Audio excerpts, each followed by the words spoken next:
Buenos días, buenas tardes, buenas noches a todos. Esto es Tema Libre. Mi nombre es Diego Gutiérrez. Junto a Bruno Villar, Alfredo Gersi y Macarena Costa Checa, damos inicio a este segundo podcast.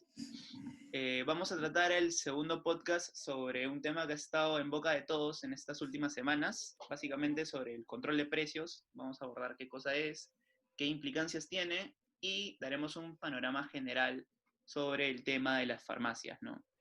Bueno, Macarena, no sé si podemos comenzar contigo para ver qué nos puedes explicar sobre el control de precios. Claro que sí, Diego. A ver, bueno, cuando hablamos de la intervención de los precios, nos referimos a que el gobierno establece para los servicios o productos, como podría ser, por ejemplo, el arroz, precios distintos, que pueden ser precios mínimos o máximos, que son diferentes a los precios que se hubieran formado naturalmente en un libre mercado, ¿no?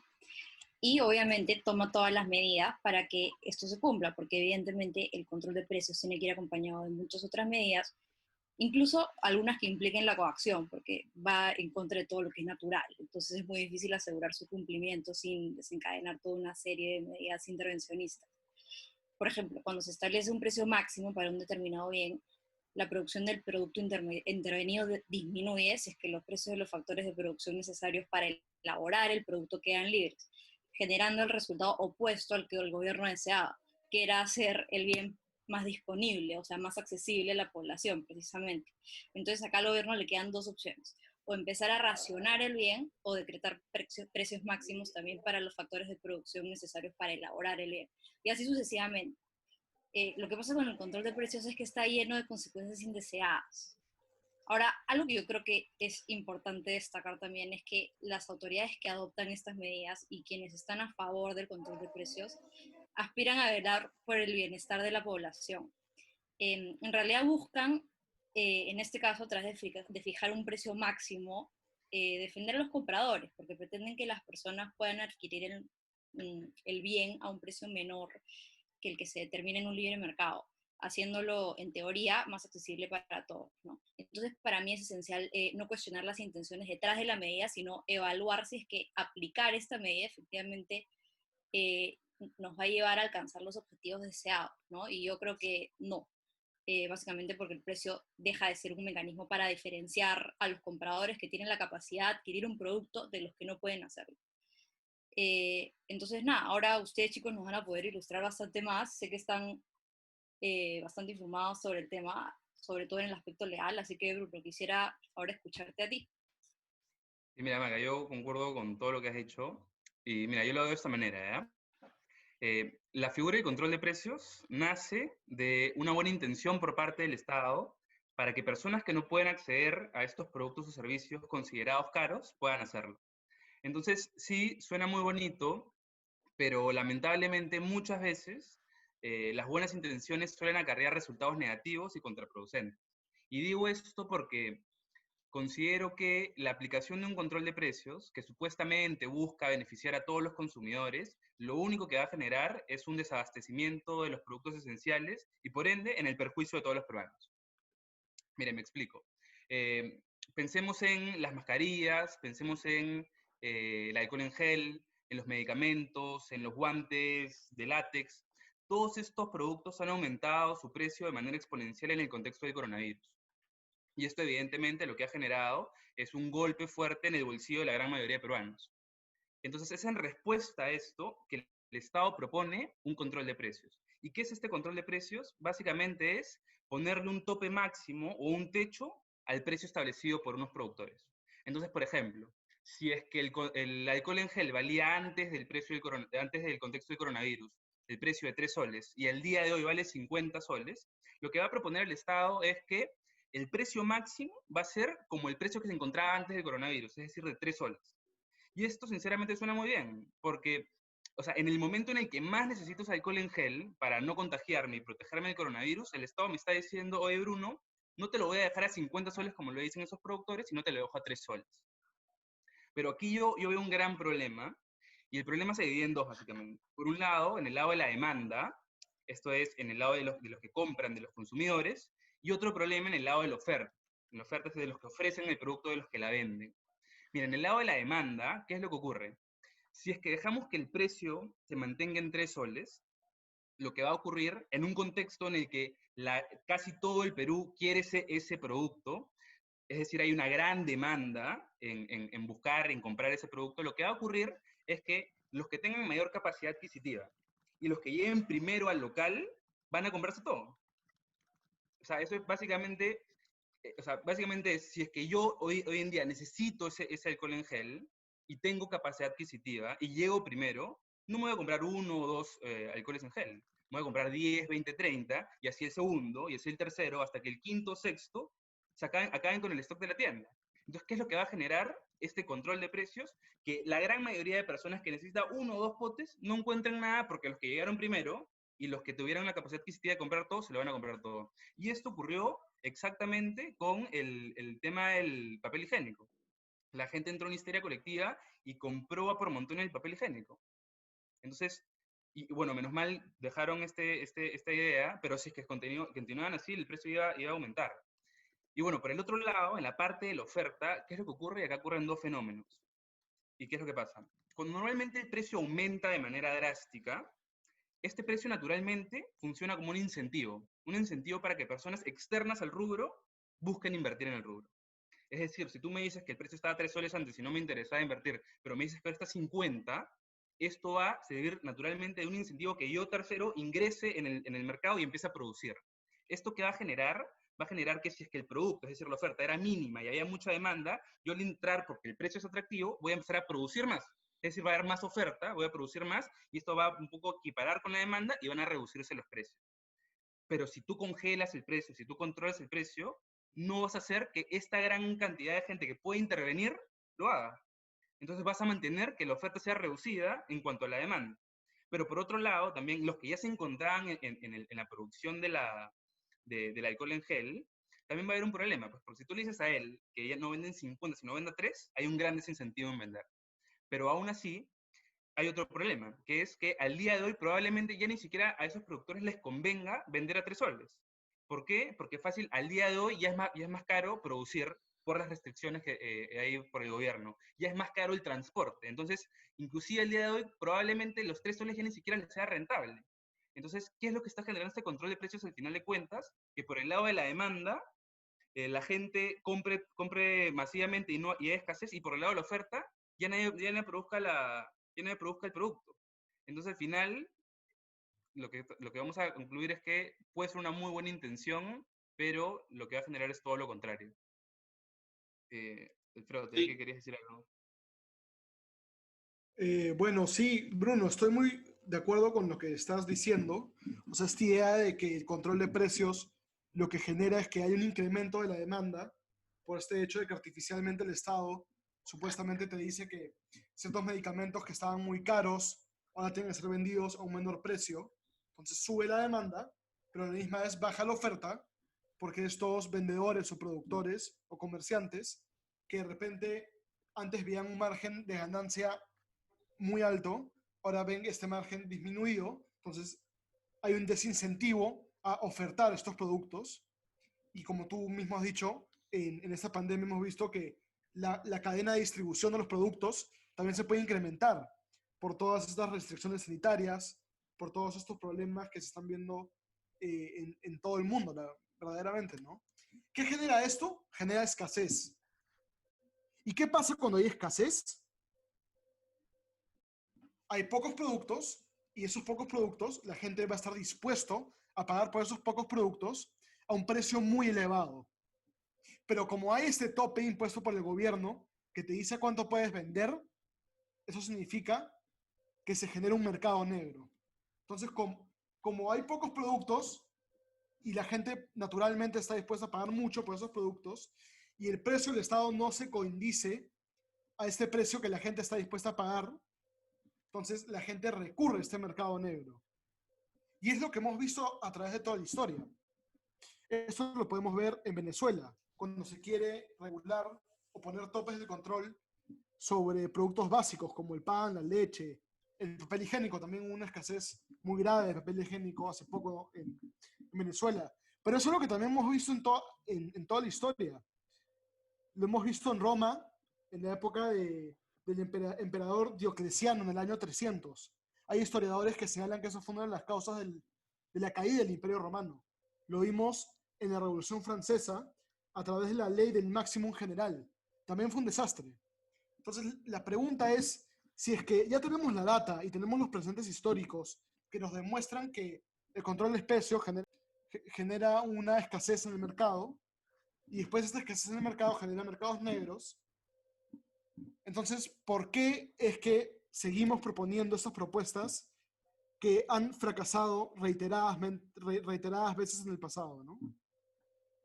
Es muy interesante lo que están mencionando, porque me parece que acá hay dos elementos principales que podemos concluir, ¿no? El primero es que existen fallas regulatorias al momento de plantear esta regulación, como el control de precios. Básicamente, con fallas regulatorias podemos hablar de efectos no deseados en el planteamiento de la regulación. Como mencionó Bruno, puede estar lleno de buenas intenciones, pero el efecto puede ser no deseado, ¿no? Y aquí muchos pueden decir, oye, pero ¿qué hacen tres estudiantes de Derecho y una politóloga hablando de control de precios y posiblemente no son los expertos en economía? Bueno, sin hablar mucho de economía, lo importante es determinar de que pueden existir fallas en la regulación, ¿no? Que básicamente no solo dependen de economía, sino también de aspectos sociales y cómo piensa, cómo razona el ser humano, ¿no? Y lo segundo importante que hemos mencionado es que el precio no es solo una asignación, el valor que tú le pones a un producto o un servicio, sino el precio también es información dentro del mercado. Y creo que eso es algo que todos defendemos, ¿no? Como ya mencionó Bruno, si yo veo que un producto tiene un precio alto es porque hay menos oferta de ese producto, ¿no? Y el claro ejemplo es lo que ha sucedido últimamente, de que han salido diversos artículos para poder sustituir las mascarillas que han estado escaseadas o han estado con altos precios, ¿no? Y hay otros mecanismos para los que los propios ciudadanos pueden acceder y se pueden proteger mejor, ¿no? Entonces, una vez que tenemos en claro más o menos qué es el control de precios y cuáles son los posibles efectos no deseados que pueden suceder durante el planteamiento de esta regulación, vamos a pasar un poco al tema de las farmacias, ¿no? Que ha sido algo que ha desencadenado la discusión del control de precios y todo el ojo ha estado ahí. Básicamente con el tema de las farmacias nos referimos a que hay gente que dice que existe una problemática con las farmacias, básicamente sobre el mercado de Intercorp. Tenemos que el mercado de Intercorp, la gente lo acusa de ser un monopolio, porque tiene un 85% de participación en el mercado. Sin embargo, algo importante a tomar en cuenta acá es que tiene un 85% en el mercado de cadenas farmacéuticas. Como cadenas farmacéuticas podemos entender todas estas, las que tienen varias farmacias alrededor del Perú. Por ejemplo, una cadena farmacéutica que también compite contra Intercorp puede ser Boticas y Salud. Pero este mercado de farmacias en general, o este mercado de farmacias, de cadenas de farmacias, en verdad compite en un mercado más grande, el cual son las farmacias en general. Y dentro de este mercado más grande, Intercorp solo tiene un 45%, me explico. Lo que sucede es que en el mercado de las farmacias pueden existir cadenas farmacéuticas, como ya les comenté cuáles podrían ser, o también las farmacias de la esquina, ¿no? La farmacia de tu tío, la farmacia de la familia, que también funciona como una tienda en la cual tú puedes adquirir medicamentos, adquirir productos básicos, ¿no? Entonces, no sé qué tanto puede ser considerado un monopolio Intercorp en la medida que su mercado relevante, el mercado de las farmacias, ese es un poco más amplio, ¿no? Solo tiene el 45% de poder en el mercado. Y si así lo puede ser, tampoco es que esté mal. El monopolio incluso puede traer beneficios. Lo que está mal es el abuso de la posición de dominio, es decir, el abuso de esta posición de poder que tú tienes en el mercado, ¿no? Entonces, básicamente, una vez que abordamos esta temática general, debemos de entender de por qué estuvo últimamente en boca de todos Inca Pharma, Mi Pharma, ¿no? Es porque hubo un supuesto incremento en el precio de los medicamentos, pero Intercorp se defiende que esto no fue así. Lo que verdaderamente sucedió por parte de ellos es que se agotaron los medicamentos genéricos, y una vez que se agotaron los medicamentos genéricos, es decir, los que están a precio más bajo, verdaderamente lo que tuvieron que hacer es vender los medicamentos que son de laboratorio, ¿no? Los que son ya de marca, y esos medicamentos tienen un precio mayor, porque su costo de producción también es mayor. Pero la gente evidentemente pensó de que existía un mayor precio en los medicamentos que vendían antes, ¿no? Em, Bueno, es evidente que el Congreso quiere tener un rostro más visible en la lucha contra la pandemia, ¿no? Además de tener un discurso de corte claramente populista, en las últimas semanas se han presentado aproximadamente unos 15 proyectos de ley buscando sancionar la especulación. Incluso el presidente Vizcarra, en su conferencia de prensa del 19 de mayo, hizo mención a la especulación y al alza de precios, diciendo que algunos algunos empresarios quieren aprovecharse de la desgracia. Entonces, dado que has estado hablando de esto justo, ¿qué es la especulación? ¿Es una forma de control de precios y cómo se relaciona a esto que tú acabas de decir? A ver, el tema de la especulación, efectivamente, para mí es un tipo de control de precio, y es un tipo de control de precio, o sea, el control de precio se puede aplicar desde un punto de vista administrativo, mejor dicho, eh, que haya un órgano estatal que sea el que establezca o regule directamente cuáles son los precios en el mercado. Esa yo diría que ha sido la metodología socialista clásica de implementar el control de precios. Por ejemplo, puede ser lo que pasaba en la Unión Soviética, puede ser lo que pasa hoy en día en Venezuela. Pero eso no es la forma en la cual hoy en día está regulada la especulación, que yo creo que es una forma de sancionar o establecer posibles controles de precio, pero no en la vía administrativa, sino en la vía penal. Y mis comentarios sobre la especulación es, antes existían dos delitos. Era el delito de especulación y el delito de acaparamiento, y también uno que se llamaba abuso del poder económico. Hoy en día solo queda el delito de especulación, porque estos otros dos delitos fueron derogados en el año 2008. Es importante señalar que inclusive, aunque hoy día existe este delito de especulación, ese delito de especulación verdaderamente nunca se ha aplicado o nunca se ha intentado oponer en la práctica. Mejor dicho, hoy en día queda como letra muerta en el Código Penal. Es un artículo que está ahí, pero de repente, porque nunca ha habido una emergencia como la que vivimos hoy en día, ha habido el interés nacional de intentar aplicar ese tipo de legislación. Ahora, ¿sobre qué es la especulación? La especulación está regulada en el artículo 234 del Código Penal y te dice, el productor, fabricante o comerciante que pone en venta productos considerados oficialmente de primera necesidad a precios superiores a los fijados por la autoridad competente, será reprimido con pena privativa no menor de 1 ni mayor de 3 años y con 90 a 180 días multa. ¿Qué significa esto?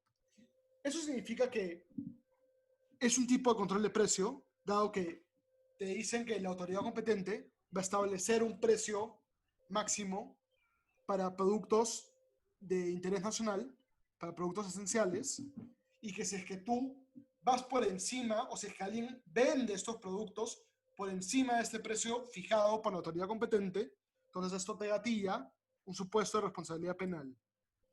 Ahora, yo creo que ese artículo es verdaderamente inconstitucional y hoy en día no se podría aplicar o gatillar, dado que hay una figura en el derecho penal que se llama ley penal en blanco. Eso te dice que hay ciertas leyes que no cumplen con el principio de legalidad que está consagrado en el Código Penal y es uno de los principios básicos del derecho penal, que te dice que una ley tiene que ser escrita y cierta para que se cumpla el requisito de legalidad, para que haya una seguridad jurídica y los ciudadanos puedan saber de antemano qué hechos que ellos puedan cometer puedan ser sancionados con pena privativa de libertad. Eso es un mecanismo de seguridad para los ciudadanos, que no hayan normas arbitrarias o una norma que te diga para que se gatille este delito te remitimos a otra norma. Eso es lo que en la doctrina penal se llama como ley penal en blanco, y por eso es que yo creo que ese artículo de la especulación sería inaplicable hoy en día bajo el contexto actual. Para que podría ser aplicado, lo que tendría que pasar, creo yo, es que el legislativo saque una norma enmendando por completo el artículo 234 y en una misma norma contemple todos los supuestos de hecho que deben tener para que se pueda satisfacer este principio de legalidad que hoy en día, creo yo, no se cumple. Wow, qué interesante, verdaderamente. Alfredo, tu perspectiva legal nos ha dado un punto de vista muy interesante para tomar en cuenta en este podcast que, como decía Diego hace un rato, uno piensa que el control de precios es meramente económico y cuando lo vemos así, hay muchos puntos de vista a tomar en cuenta. Como vemos acá, el punto de vista legal. Sí, sí, Macarena. Yo quería agregar un poco a lo que acaba de comentar Alfredo sobre el delito de especulación. Y hay un motivo principal por el cual no debería existir este delito de especulación, inclusive se debería de purgar del ordenamiento penal. Es que este delito de especulación parte de un presupuesto en el cual creo que todos acá estamos en contra, y es que existe un precio justo sobre algún bien o servicio, ¿no? Pero este precio justo en verdad no existe. Yo le asigno el precio que yo quiero al servicio o bien que estoy ofreciendo, y al fin y al cabo, los efectos que va a tener en el mercado de que yo ponga un precio alto es que posiblemente menos gente me compre, ¿no? Entonces, creo que deberíamos de tener en cuenta de que este mecanismo de control debería ser totalmente derogado dentro de una economía liberal, ¿no? Bueno, ahora que ya tenemos más o menos varios puntos bien claros y no nos queremos quedar en el aire, creo que es importante también plantear propuestas alternativas para lograr el fin específico de tener mejor acceso a medicamentos o algún producto o servicio dentro de la coyuntura, ¿no? Parte de estas propuestas alternativas, porque ya partimos del presupuesto de que posiblemente el control de precios no sea la medida idónea para solucionar el problema, puede ser, por ejemplo, el subsidio de la demanda. ¿En qué consiste este subsidio de la demanda? En que el Estado, de manera momentánea, pueda subsidiar el precio de los medicamentos genéricos o no, para que estos medicamentos genéricos lleguen verdaderamente a las personas que lo necesitan. Por ejemplo, si un Panadol o un paracetamol cuesta 5 soles en el mercado, que de estos 5 soles el Estado ponga 3 soles y los consumidores pongan 2 soles, de tal manera en que el precio se pueda mantener accesible y no hay una afectación directa a la libertad de empresa, a la libertad de industria, de colocar el precio que tú desees mejor, ¿no? Luego también hay muchas otras medidas, como por ejemplo que hay un observatorio de precios de medicamentos por parte de la DIGEMIT y del Ministerio de Salud, que me parece que ya se está repotenciando, pero de tal manera en que tú puedas saber dónde se está vendiendo en el menor, o sea, cuál es el menor precio en el mercado de un cierto medicamento, tú puedas ir a esa farmacia y puedas comprarlo a un menor precio, ¿no? Entonces, de tal manera en que tú tienes la mejor información dentro del mercado y no necesariamente tienes que comprar un precio elevado en algún cierto medicamento.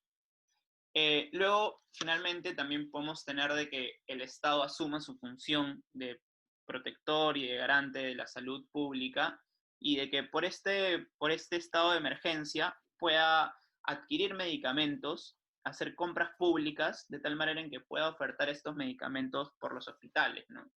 Creo que esos serían básicamente 3 puntos claros a tomar en cuenta, a tomar en consideración como alternativas regulatorias para lograr el fin específico de que las personas verdaderamente puedan acceder a estos medicamentos, ¿no?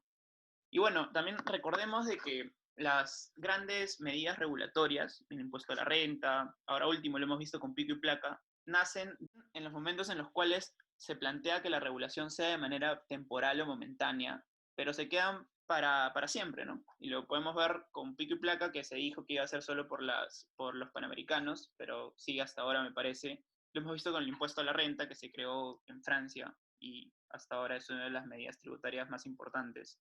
Así que yo hago un llamado a estar atentos a todo lo que suceda en las siguientes semanas también, ¿no? Y nada, no sé si alguien más quiere agregar, quiere despedirse para ya dar por finalizado el podcast. Bueno, nada, a mí solamente me parece importante eso, ¿no? Racionalizar, porque a mí, o sea, yo no dudo que todo este tipo de medidas nazcan de una buena intención y francamente son muy atractivas. A mí también, uno escucha eso, los medicamentos van a ser accesibles para todos a un precio justo y uno dice, pucha, qué lindo, ¿no? Entonces, nada, hacer un esfuerzo consciente de racionalizarlo todo para simplemente pensar, ¿verdaderamente esto va a funcionar? verdaderamente esto nos va a llevar al fin que buscamos, o es simplemente algo que suena bonito en el papel, pero que en la práctica nos va a traer los resultados opuestos. Muchas De gracias por acuerdo. escucharnos. Gracias. Y no se olviden de darnos follow, seguirnos en redes, por favor. Ya les estaremos dando más contenido. Nos vemos. Chao, pa.